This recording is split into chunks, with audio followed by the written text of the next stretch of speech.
In Longton is this beautiful Victorian cemetery. And as you walk through the beautiful, ornate, bright blue gates, you might think that this is how it's always looked. But this isn't the case, because up until this year, the gates and the building and most of the cemetery have completely fallen into disrepair. In fact, it's only because of the love and care of two local ladies that these gates have had a complete new lease of life. In fact, the reason that I've made this video, and the blog post that's gone with it, is because I met up with Ruby and Liz. And if it wasn't for these two women, this cemetery would not be in the condition that it is now, and these gates would not look like this. The fact of the matter is, the council own this cemetery, and they own the building that goes with the cemetery, which is Grade 2 listed.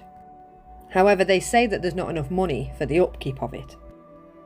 So the only maintenance that the council do for this chapel is cutting the grass around it and trimming the hedges. Now this is a Grade 2 listed chapel, and the whole area is quite historically significant.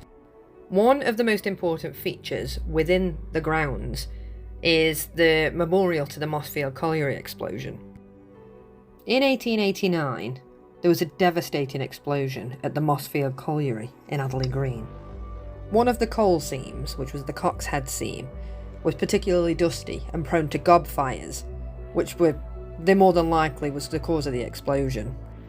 The explosion was devastating, and it resulted in the deaths of 64 people and the loss of 16 horses, not all of which were recovered. The names of all of the people that were lost are engraved on this memorial, including the people whose bodies were never recovered. This incident did help to change the way that people thought about coal mining and a lot of the industry practices and the safety. I know that a lot of people know about the explosion, but I'm not sure that many people know that the memorial is in this cemetery.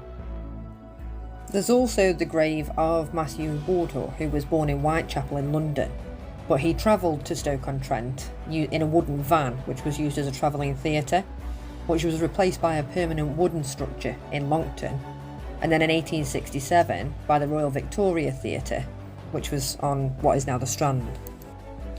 The problem that we've got here is that this beautiful building is now at risk.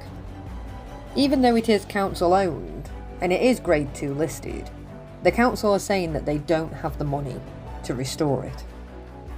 And it is structurally sound, it's not going to fall down. But it's not okay. It needs refurbishing. So what we're doing is we're raising the money to have this done. But we need your help. See, Ruby and Liz have already raised over £7,500, and what they've done is they've used that to repair all the fencing, have it all sandblasted, painting, they've had the gates done. There's loads and loads of things. But the next thing is this. And we need your help to do it. So if you could donate to this cause, £1, £2, as many pounds as you can, or if you don't have any money, don't worry, just share this. Share this far and wide, share the fundraiser. Every little helps. There is a rule from the council that this building can never be used for commercial purposes, which I personally think is ridiculous, because I think it would make a beautiful cafe, personally. But that's not my choice. But we do need to save it. We need to stop it getting any worse.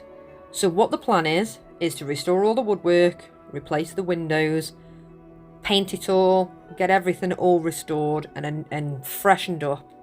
You can see the weather has not been kind to this building, and because it hasn't been looked after over the years, it's just progressively got worse and worse, and it's only going to get worse and worse. So it needs restoring now. What does the future hold once it's been restored? We're not sure.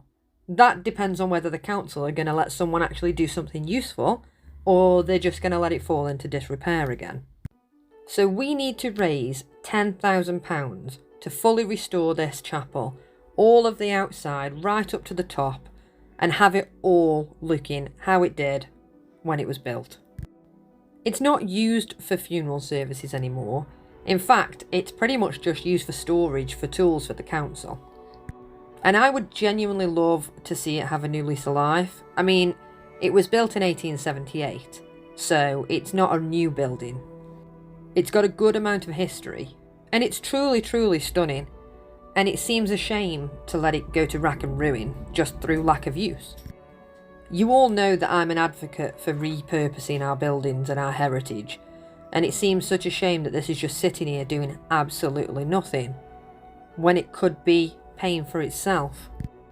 And if the council can't afford to keep it up and, keep it looked after, then maybe they should pass that on to someone else. Maybe they should sell it to a business or rent it out to a business, or I don't know, do something where it's going to generate an income. It seems daft to me that it's not allowed to be used commercially. Now, everybody always says on my page, oh, I wish there was something we could do, I wish this would get sorted. This is your chance to help. This building is only going to get worse without the help of everyone. So you haven't physically got to come and paint the building, but if you could just donate a couple of quid, or you could share this to your friends and family and maybe they could donate a couple of quid, and we'll get this restored. Whilst there are many buildings in Stoke-on-Trent that do need help, this is one that you can help now. The amount of work that these two women have done on this whole cemetery is quite frankly astounding. They have cleared acres and acres of rubbish and, like I say, drug paraphernalia. They've thrown away mattress after mattress, they've fixed the fencing, they've raised the money and had all the fences sandblasted and painted. They've painted all the barriers, and they're down there every single week litter picking, because the council's funding doesn't even go as far as litter picking. They literally just cut the grass and trim the hedges. And while this might not be one of the most important buildings in Stoke-on-Trent, it is a building that you can save now.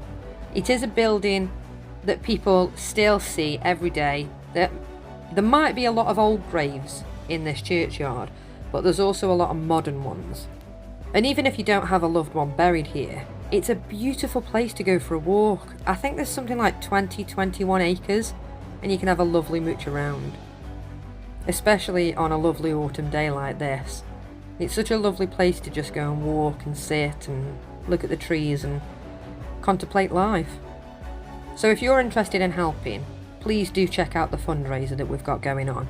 And if you can donate a couple of quid, thank you. If you can't, please just share the fundraiser, because that's a massive help as well. And if you love our local history and our heritage, then please do check out some of my other videos and my blog, which is The Red Haired Stokey. Thank you for watching, and don't forget to share.